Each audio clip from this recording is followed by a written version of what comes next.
how was the beginning of the economic evaluations in HTAs in the UK? Well, the Ministry of Health had been commissioning studies for several years, and probably one of the most famous ones was the economic evaluation of the heart transplant programme in the mid-1980s. And the question being asked was, should we expand the programme from the two existing units? And it was one of the first examples of a really good economic evaluation that was used in policy in making that decision. And then in the early 1990s, the big change was that there was a review of research, and the government decided to spend up to 1.5% of the whole health service budget on research activities. And the research programme, the NHS Research and Development Programme, had a big component in the programme of health technology assessment. So all of a sudden there was a flood of funding to do studies, and a lot of people became trained in the area, and so we had a big critical mass of people who could do these studies. And so by the end of the 1990s, we had a lot of trained researchers, and the ministry had in its mind it wanted to have some way of looking at new technologies in a systematic way. But the big impetus for NICE was what we call postcode rationing in the UK, whereby for new expensive technologies, people living in one city could get access to them, and people in another city might not get the access because it was all based on local decision making. And a good example was beta interferon for multiple sclerosis, where it was being offered to patients in some towns and cities and not others. So there was a document produced by the ministry called, I think it was called Faster Access to Modern Treatments, and it was about the idea of having an institute nationally that would review the evidence and make a general recommendation for the whole of the NHS. And so that was the birth of NICE, or the National Institute for Clinical Excellence. And I think that the name is not a coincidence. You know, talking about clinical excellence suggests that it's not about rationing, it's about, you know, providing better care to everybody. But of course it rapidly got nicknames such as the National Institute for Cost Effectiveness or the National Institute for Controlling Expenditure. But it really was motivated by the idea that we should try to make evidence-based decisions about access to these expensive new technologies, so that they were available on an equal level to everyone within the National Health Service. And in general, the practicing physicians see NICE as a good thing, as a bad thing? I think it's a big mixture. There have been occasions where physicians have been quite happy to accept NICE's decisions, because otherwise they felt they would be swamped by people wanting a particular technology because they'd read about it in the newspapers or the women's magazines, and to have some sort of rational way of controlling it, probably they would support that.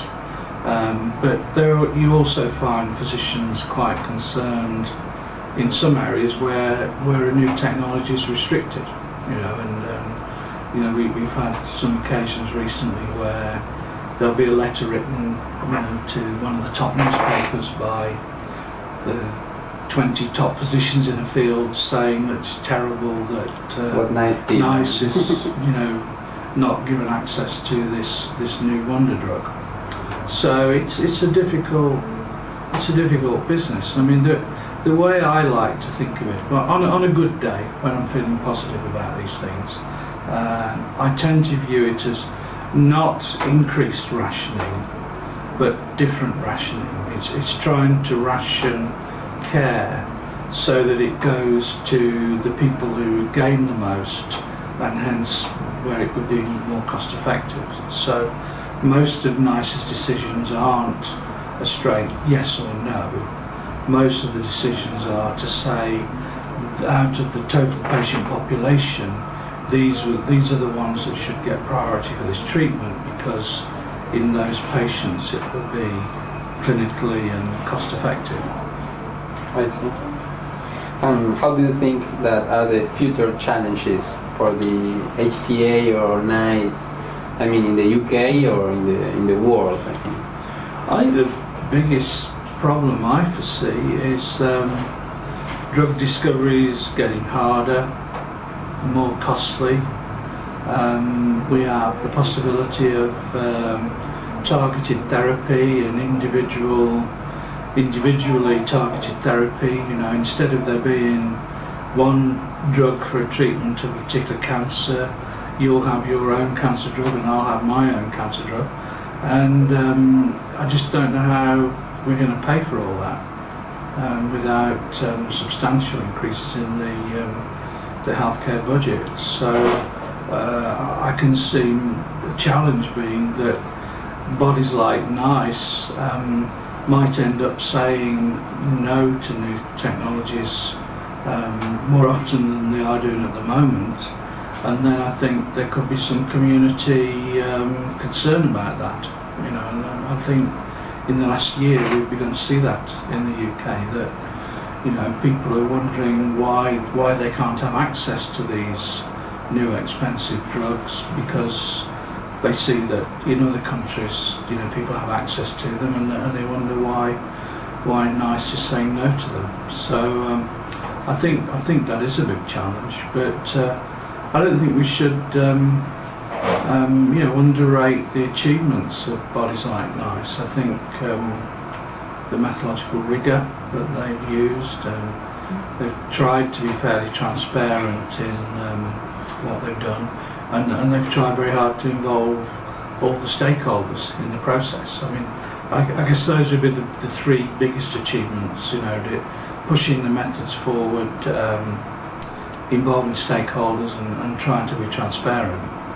But it's a difficult territory, isn't it? You know, in any walk of life, if you tell people they can't have something, they don't like it.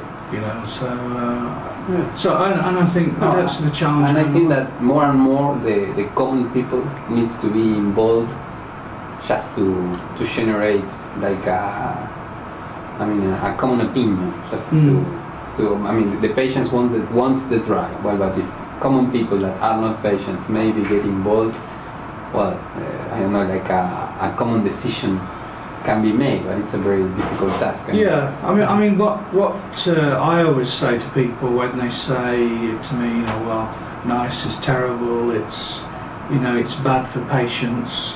I try to tell them, well, what NICE is trying to do is balance the needs of the patients against the needs of other patients or people who could become patients, because, you know, the resources are, you know, at the end of the day limited, and we're trying to find the right balance. You know, I don't think anybody in NICE is getting a thrill out of denying access to care. What they're trying to balance is all the various needs for care and trying to resolve the competing needs in a fair way. But, you know, it's a tough business, and I don't see it getting any easier. That's the thing, and I just don't know how even richer countries are going to be able to pay for all the clinical developments that we know are already in train.